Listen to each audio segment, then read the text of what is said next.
आज इस वीडियो में हम लोग जो है बात करेंगे सूफीज़म इन इंडिया के बारे में। सूफीज़म इन इंडिया, या अगर हिंदी में हम लोग कहें तो सूफीवाद। सबसे पहले इस पर 4-5 बहुत इंपॉर्टेंट चीज़ जो समझनी है। उससे पहली बात तो ये समझनी कि ये वर्ड सूफी ये डिराइव कहाँ से हुआ, मतलब किस वर्ड से, किस शब्द से ये लिया गया है। जैसे हिंदी में कहते हैं इसकी उत्पत्ति कैसे हुई इस वर्ड की। तो इसके बारे में 2 वर्ड्स को माना जाता है। एक तो अरबी का एक वर्ड है सूफ। सूफ के माने बेसिकली ऊन के होता है, वुलन। तो उस टाइम में जो जिस आप अगर बात करें मिडिवल टाइम का, तो बहुत सारे ऐसे सूफी थे जो वुलन कपड़ा इस्तेमाल करते थे, पहनते थे। अच्छा, आप जानते हैं कि वुलन कपड़ा जो होता है, जो ऊन का कपड़ा होता है या जो बुनते हैं उनके कपड़े को बनाते हैं, तो वो बहुत लंबा चलता है। एक चीज़। दूसरी बात, जैसे कॉटन कपड़ा बहुत जल्दी ख़राब हो जाएगा, लेकिन वो जो ख़राब नहीं होता है। अच्छा, एक चीज़ क्या था कि वो लोग पहन लिया करते थे, सिंपल सादा उनको रहना होता था, तो उस लिबास को लोग कैरी आउट करते थे लेकर। तो एक तो डिराइवेशन के तौर पर अगर हम लोग बात करें कि शब्द की उत्पत्ति कहाँ से हुई, तो सूफी लफ्ज़ का एक ये मानते हैं कि इस वर्ड शब्द सूफ से हुआ है। सूफ के माने ऊन के होता है, या वुलन कह सकते हैं इंग्लिश में आप। एक चीज़ तो ये। दूसरी बात कि इसका एक डिराइवेशन ये भी मानते हैं कि जो असहाबे सुफा थे, जो सुफा जो है एक चबूतरा था मस्जिद नबवी में, जिस पर कुछ सहाबा कराम वहाँ रहा करते थे, जिनके पास अपना खुद का मकान या घर नहीं था, जो ये चाहते थे कि पैगंबर मोहम्मद सल्लल्लाहु अलैहि वसल्लम को देखते रहें और जो भी वो बात कहें उसको सुन लें, उसको याद कर लें। आपको पता होगा कि उन्हीं में से एक बहुत बड़े रावी, जो हदीस के बहुत बड़े रावी हैं, वो हज़रत अबू हुरैरा रज़ी अल्लाह तआला अन्हु, वो उन्हीं असहाब सुफ़ा में से हैं। यानी वो सहाबा कराम जो उस सुफ़ा चबूतरे पर रहा करते थे, मस्जिद नबवी के कोने में था वो, उसको उन लोगों को असहाब सुफ़ा कहा गया। चूँकि उनका एक टेंडेंसी ये था कि वो अपने लिए कोई उनकी ज़िंदगी जीने का मकसद था नहीं।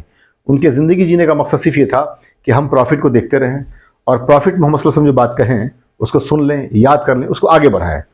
और दूसरी चीज़ कि अपने लिए कोई कोशिश खाने पीने के एतबार से, रिस्क के एतबार से उनके करने का मामला था नहीं। जो मिल गया उसको खा लिया, नहीं मिला तो ऐसे भूखे हुए हैं। ठीक है, तवक्कुल पर, यानी अल्लाह के तवक्कुल भरोसे पर वो लोग थे। तो एक डिराइवेशन इस वर्ड सूफी का ये भी मानते हैं कि ये असहाबे सुफा से सूफी लिया गया है।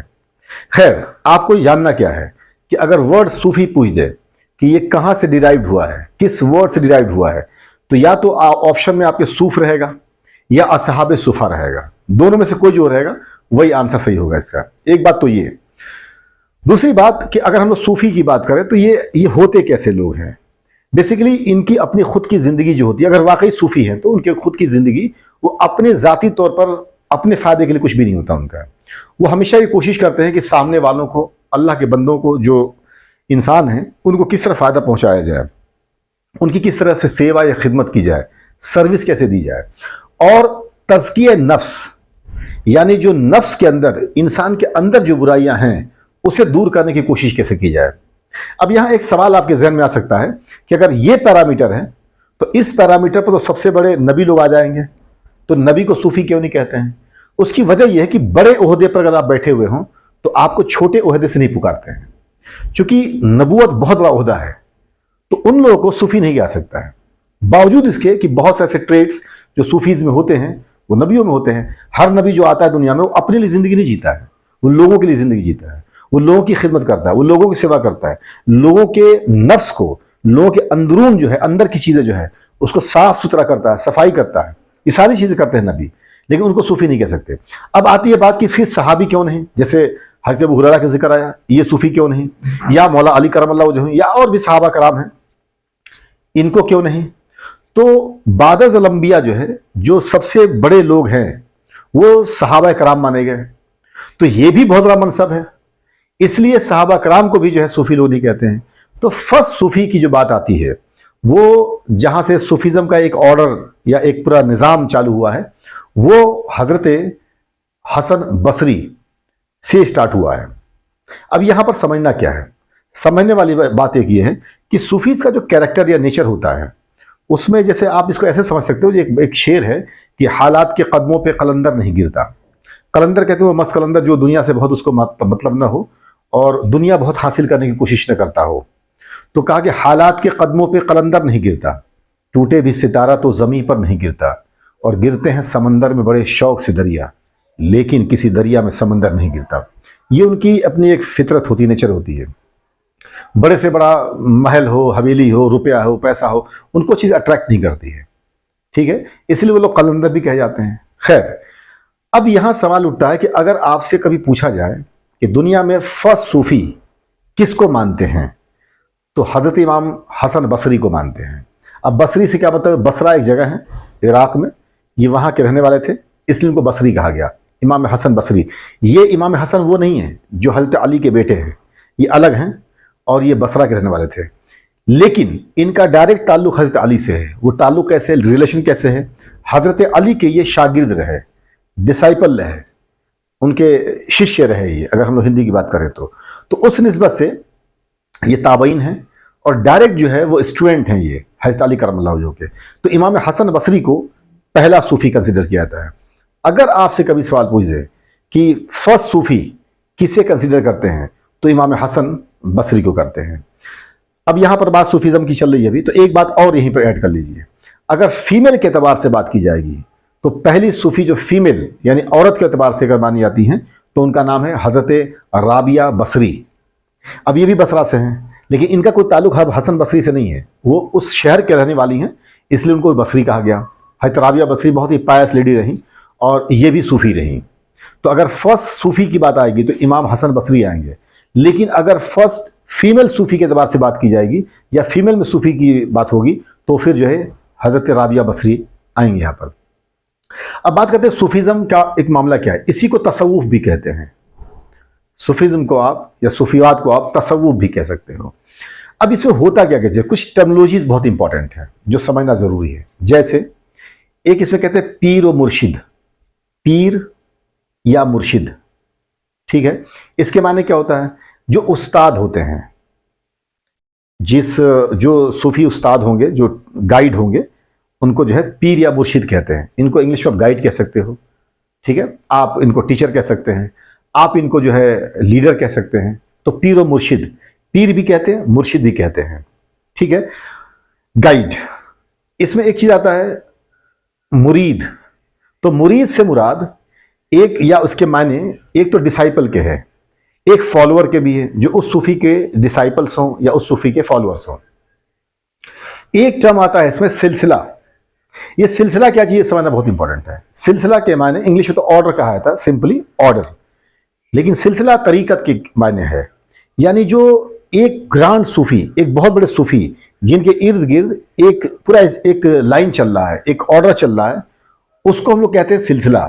जैसे मान लीजिए आप चिश्ती सिलसिला की बात करें, सोहरावर्दी सिलसिला की बात करें, कादरी सिलसिला की बात करें, नक्शबंदी सिलसिले की बात करें, तो इसके जो बड़े पहले के बुजुर्ग रहे हैं, उन्होंने जो तरीका क्रिएट किया, यानी लोगों को समझाने के लिए, लोगों को जो है उनके तज़किए नफ्स के लिए, उनके नफ्स को बेहतर करने के लिए, उनको एक अच्छा इंसान बनाने के एतबार से काम करने के लिए, तो वो जो फॉलो किया गया आगे उनके बाद से, तो वो सिलसिला कहा गया। जैसे अगर सिलसिला की बात की जाए तो चिश्ती सिलसिला है, कादरी सिलसिला है, नक्शबंदी सिलसिला है, सोहरावर्दी सिलसिला है। हिंदुस्तान में ज़्यादातर यही इंपॉर्टेंट सिलसिले हैं। तो सिलसिला के माने ये है। अब अगली बात आती है कि आपने सुना हुआ खानकाह। तो खानकाह क्या चीज़ है, ये टर्मिनोलॉजीज की हम लोग बात कर रहे हैं अभी। खानकाह उस प्लेस को कहते हैं, उस घर या प्लेस को कहेंगे जहां पर कि ग्रांड सूफी जो होते हैं, जो बड़े सूफी हैं, वो बैठे हुए हैं, और जो उस वक्त उस ऑर्डर के चीफ हैं, और वहां पर जो तमाम लोग आते हैं उनको वो लोग वेलकम करते हैं। सूफियों की बड़ी खास बात ये रही कि कोई भी उन तक आया अगर, तो सबको वेलकम किया। हर किसी मजहब का मानने वाला हो, किसी जात किसी बिरादरी का हो, सबको ओपन हार्टेडली, खुले दिल से उनको इस्तकबाल किया, उनको स्वागत किया, उन्हें खिलाया, उन्हें पिलाया, उनसे बात किया, उनको अपने करीब बैठाया। कभी फर्क नहीं है किसी में। वो चीज़ आज तक भी देख सकते हैं खानकाह में। तो खानकाह के साथ क्या मामला है, जहां पर सूफी बैठते हैं, ग्रांड सूफी जो होंगे, और तमाम लोगों को वहां पर जो लोग इकट्ठे होते हैं, उनके वहां पर खाने का इंतजाम, उनके पीने का इंतजाम, पानी वगैरह तमाम चीज़ जो फैसिलिटीज दी जाएंगी। उसके अलावा उनको वाज़ व नसीहत करना, यानी उनको चीज़ें समझाना, अल्लाह की तरफ बुलाना, ठीक है, उनकी कोई परेशानी है तो उसको दूर करने की कोशिश करना, ये तमाम चीज़ें जहाँ की जाती थीं उसे खानकाह कहते हैं। ठीक है, अगर इंग्लिश में कहेंगे हम लोग तो इसी को हॉस्पिस कहेंगे, अगर इसी को हिंदी में कहेंगे तो हम लोग मठ कह सकते हैं। क्लियर है?